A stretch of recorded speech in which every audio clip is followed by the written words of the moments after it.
How could Christians worship a God who destroyed an entire nation of people? In Deuteronomy chapter 2, Moses testifies about God commanding him and the Israelites to set out now and cross the Arnon Gorge. See, I have given into your hand Sihon the Amorite, king of Heshbon, and his country. Begin to take possession of it and engage him in battle. At that time, we took all his towns and completely destroyed them, men, women, and children. We left no survivors. Now take a look at this picture. These are the bones of a female child who had been buried in a pit, her bones arranged in an unorganized manner. She was killed by being sawn in half, along with 2 other girls who were decapitated.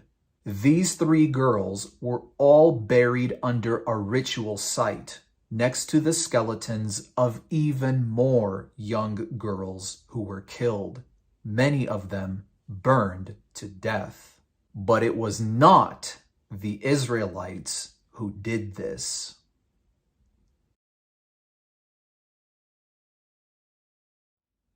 The ancient city called Gezer was located west of Jerusalem in the Judean foothills. This city was occupied by the Amorites, who were descendants of the Canaanite people. Despite being massive in number and having a very strong military, by the year 1200 BC, the Amorites completely vanished from the pages of history. Why is that the case? In Genesis 15, we read about Abraham falling into a deep sleep. During this time, God appears to him and tells him that his descendants will inhabit the land of the Cananites. However, this process would take 4 generations to happen because the sin of the Amorites has not yet reached its full measure. What is this sin of the Amorites that God is referring to? This is Robert Alexander Stewart McAllister. He was an Irish archaeologist. In the year 1902, he set out for an excavation trip in Gezer. As he was slowly uncovering the land, he noticed a row of stones protruding from the ground. So he started to dig deeper. What he ended up unearthing were the remains of a Canaanite high place, referred to as a bama in Hebrew. A bama is an altar that is built on a hilltop and used for idol worship and sacrifice. This particular bama in Gezer consisted of 10 stones, many of which were well over 10 feet tall. The stones were like pillars, and they were all arranged in a line going from south to north. Next to these stones was a basin made of limestone. Inside the basin and in the ground all around the basin were jars filled with the bones of young girls. McAllister estimated some of these girls to be less than a week old at the time they were sacrificed. The way in which they were sacrificed is even more chilling. In his careful examination, McAllister noticed burn marks all over the skulls of these infant girls, some of whom had even been cut in half. He concluded that during these idol worship ceremonies, the Amorites would cut their children in half or burn them with fire in the basin made of limestone before stuffing their lifeless bodies into large clay jars and burying them in the ground next to the pillars. McAllister drew a diagram of the site and marked every single jar he found containing the remains of young girls with the letter J. In this diagram, we see that there are 10 different places marked with the letter J.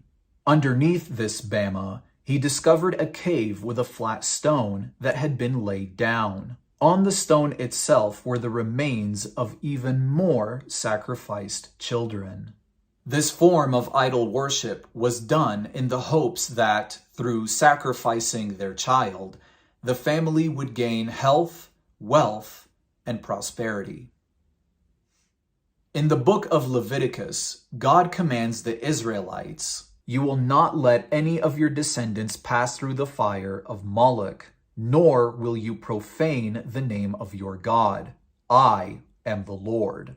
Any Israelite or any foreigner residing in Israel who sacrifices any of his children to Moloch is to be put to death. And in Deuteronomy 12:31, he also says, "You must not worship the Lord your God the way the other nations worship their gods, for they perform for their gods every detestable act that the Lord hates. They burn their sons and daughters as sacrifices to their gods." Being descendants of the Cananites, the Amorite people worshipped Moloch as one of their many gods. The way in which this god was worshipped was primarily through child sacrifice, offered by fire. God waited hundreds of years for the Amorites to repent of their sin, but that day never came. What did come, however, was God's righteous judgment upon these Canaanite people. In Exodus 23, God refers directly to the Amorites by saying, "For my angel will go before you and bring you into the land of the Amorites, Hittites, Perizzites, Canaanites, Hivites, and Jebusites, so that you may live there. And I will destroy them completely. You must not worship the gods of these nations or serve them in any way or imitate their evil practices. Instead, you must utterly destroy them and smash their sacred pillars." Was it really justified for God to do this? A non-Christian might argue that it was not just for God to do this because the Amorites did not have his law like the Israelites did. They didn't know any better because God didn't specifically instruct them not to do these sorts of things. But how can that possibly be a good argument when even the Gentiles, who do not have God's written law, show that they know his law when they instinctively obey it, even without having heard it? They demonstrate that God's law is written in their hearts, for their own conscience and thoughts either accuse them or tell them that they are doing right. Did the Amorites know that what they were doing was wrong? Of course they did. Even the atheists who argue there is no God claim to know the difference between right and wrong through their conscience alone. And if the atheists can agree that the practices of the Amorites were indeed evil, then how can we call God unjust for punishing that evil? God is just, and everyone is without excuse. This stuff is real.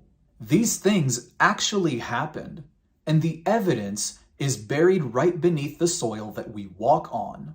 I'm speaking for myself first when I say that we are all guilty of the sin of the Amorites through the way in which we have practiced idolatry ourselves. Abortion, pornography, money, material possessions, relationships, our health, our physical appearance. At one point, we have all made a sacrifice to these idols. But the God of the Bible doesn't require a sacrifice from us. He has already made the sacrifice for us on the cross. The sacrifices of God are a broken spirit, a broken and a contrite heart. These, O God, you will not despise. Until next time, salam.